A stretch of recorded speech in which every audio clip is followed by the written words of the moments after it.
Welcome to the AfroCentric Woman, where our mission is to inspire Black women to heal core wounds and embrace a luxurious and abundant lifestyle. Thank you for joining me. Let's talk, sis. I want to talk today about devaluation early in a relationship when you're starting to get to know someone, how to detect it, and how you can avoid it. So, I had written this topic down as something that I wanted to share with you ladies a long time ago. I don't know, a few weeks ago, and I was going to get to it. And then I talked to someone today who attempted to devalue me, and I thought, okay, I gotta talk to the ladies about this now because it is very relevant, it's very fresh, and I want to talk to you all about how I handled this situation. So I am currently, at the time of this recording, single and dating.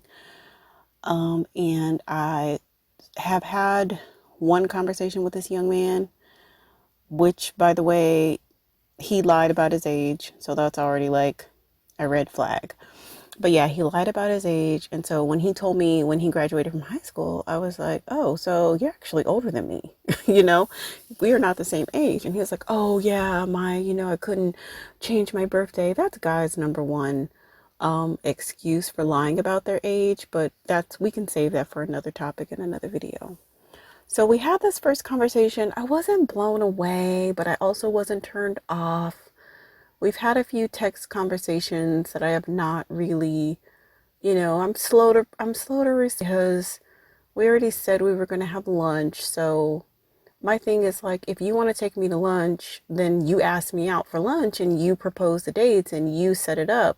I'm not investing any energy into that. I'm just going to tell you yes or no, and I'm going to show up at the place and time that we decide. So I'm not going to follow up with you about that. So we were already slow in the text, and he hit me up again like, hi, how are you?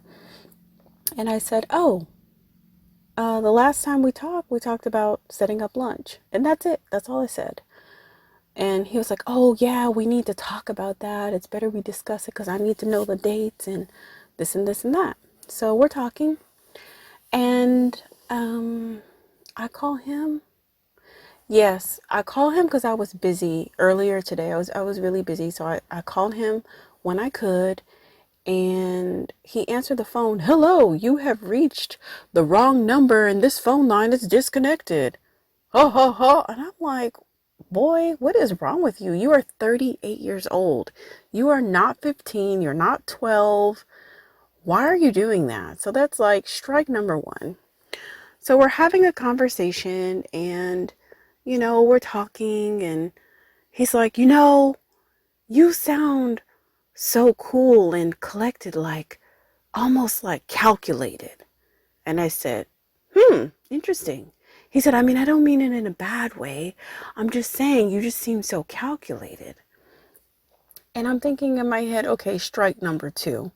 And I said, well, I've heard over and over and over again that I have a very peaceful voice. I have a very soothing voice. I have a very, I'm usually really soft spoken.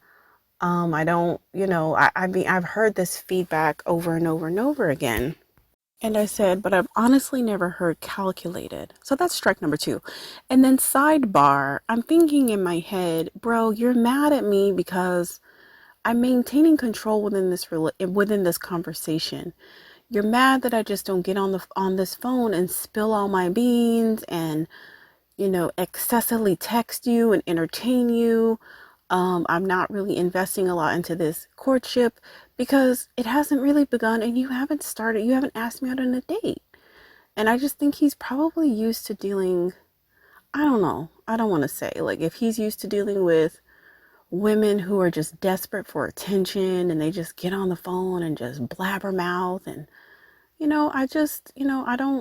I share what needs to be shared just on a case-by-case basis, but I don't feel like I need to just go on and on. And I think that's what he was insinuating when he said I sounded quote calculated. So that's strike number two. So we're having a conversation and he's like, well, what about, are we doing lunch this weekend? And I said, no, we discuss lunch during the week. And so he's telling me the times that he's available. And I was like, okay, well, I'll check my schedule and I'll let you know. And he's like, yeah, ha, ha, ha. Check your secretary and get back to me. That's like a half a strike. I think that was his attempt to be funny, but it really wasn't funny. So we're still talking, and then he's like, well, what are you doing tonight? And I said, oh, I have plans. I'm meeting up with friends tonight. He said, oh, really? Are you guys doing restaurant or club or bar? And I said, well, we'll start at a restaurant and we'll see how it goes. If I have energy, maybe we'll go out. We'll see how the vibe is. And he's like, oh, yeah. Are you washed up? So that's strike number 3. And I promptly got off the phone. I said, you know what? I have to go and take care. And he was like, oh, well, I didn't mean it. I mean, I didn't mean washed up in a bad way. I just was trying to say, like, like, I mean, because, like, you party when, like, you're in college, but we're out of college now, and we don't do those types of things. I was like, bro, it's over for you.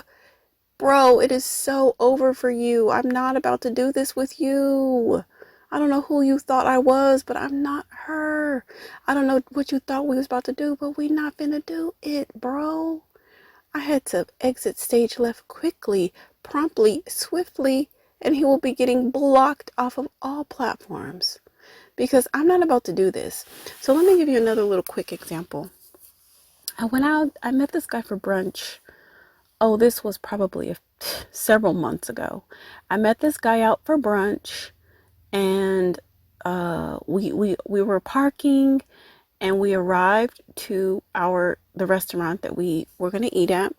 And as we were walking towards the restaurant, he said, how long have you been on the app? And I said, I've been on there for, I think I told him like a month and a half, something like that. And it was true. I'd been on there for about a month or a month and a half. And he was like, oh my God, that's a long time. That's a long time. And he just really wanted to exaggerate that.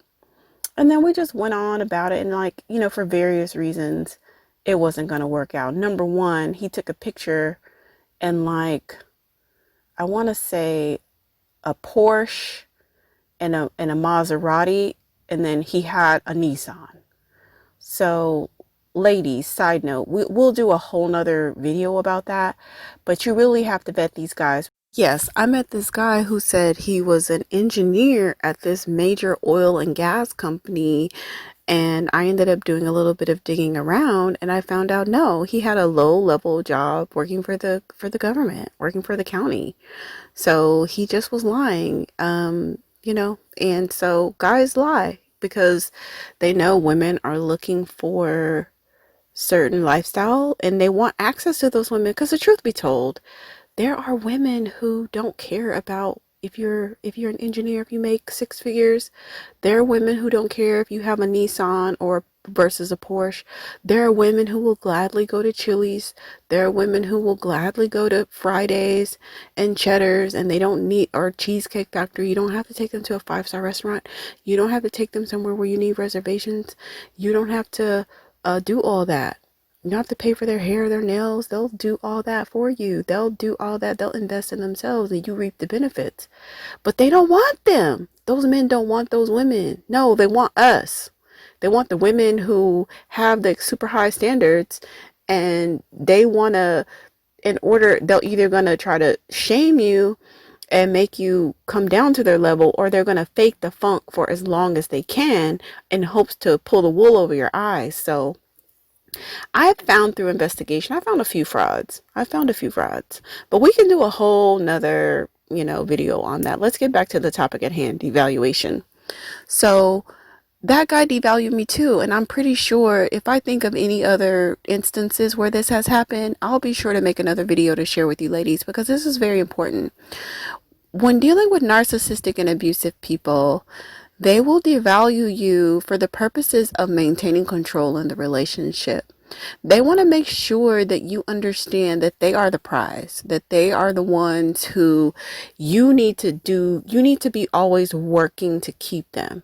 You're the one, they want you to understand that you're tainted goods, or something's wrong with you, or you don't deserve a good man. They're going to try to put that out there as a basis of the relationship because they have no intentions with you. I think generally speaking, in the narcissistic abuse awareness circles and communities. I was even doing just a tad bit of research before recording this video, just trying to give you guys a good definition of exactly what a devaluation is, and I really couldn't find one. A devaluation, in my own words, is when an abusive person puts you down for the purposes of control. So it could be because they experienced a narcissistic injury. I mean, that's probably one of the number one reasons. And the reason why they experience a narcissistic injury could be anything. Like, let's say you meet a new person, and let me give you an example of this. The guy who had the Nissan, right? He knows good and well that he took pictures in a Porsche and a Maserati, and he knows good and well that I agreed to go on the date partially because I think that he's in the same caliber of me. So he already knows that he is lying, right? And he knows when I see the Nissan that I know that it's a lie, but I'm going to go ahead and let you pay for my brunch. Why not? So me looking at the Nissan and me looking around and then me looking at him, he probably experienced a narcissistic injury just by me noticing the car. Just because the elephant in the room is, dude, you lied. Dude, you're fronting. You have fake pictures online of, who knows, maybe those are his homeboys' cars. Or maybe, those are cars that he was working on for his job.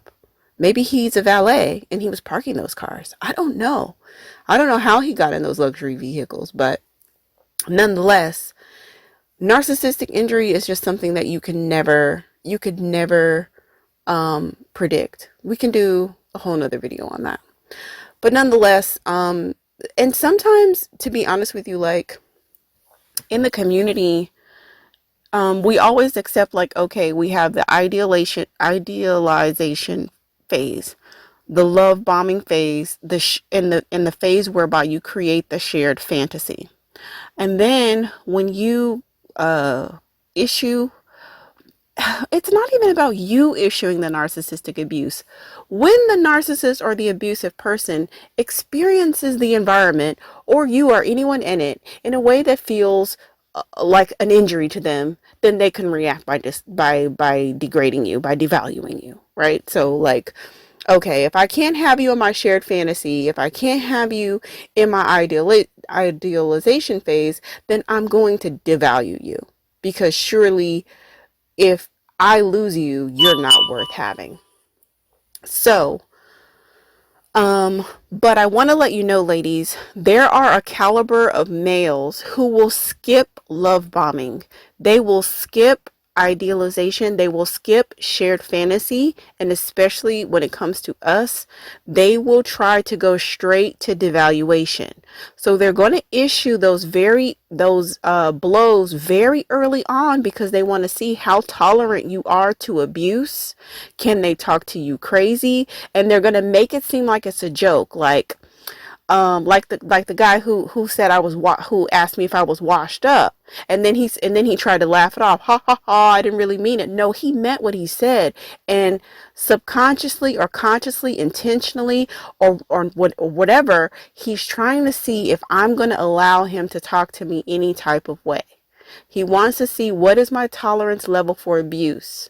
He wants to start off right away making sure within this relationship dynamic that he has the upper hand. He remains the prize, and he's going to devalue me because I'm, quote, washed up.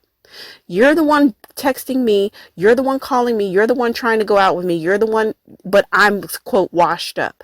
So ladies, beware of these very early little side-handed comments, because they are devaluations, and they're going to issue them very early on, because these types of males, they don't even want to love bomb you. They don't even want to court you.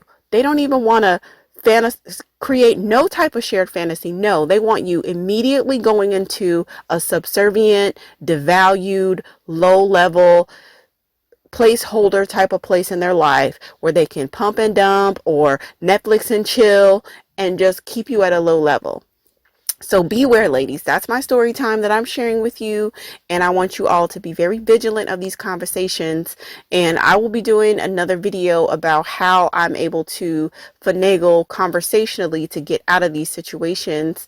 Because it may be hard for some of us who have porous boundaries, and who have some level of codependency. It may be harder for us to disengage from the situation and not try to rationalize crazy.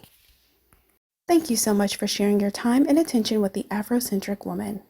Special gratitude to our subscribers. If you'd like to stay connected with this channel and you haven't subscribed yet, please do so by hitting the subscribe button and the notification bell. If you like this content, please hit the like button. If you have any comments or thoughts about the content shared, please drop down into the comment section and let us know. Remember, you are worthy, you are enough, you are unique, and you are lovable. And I appreciate you.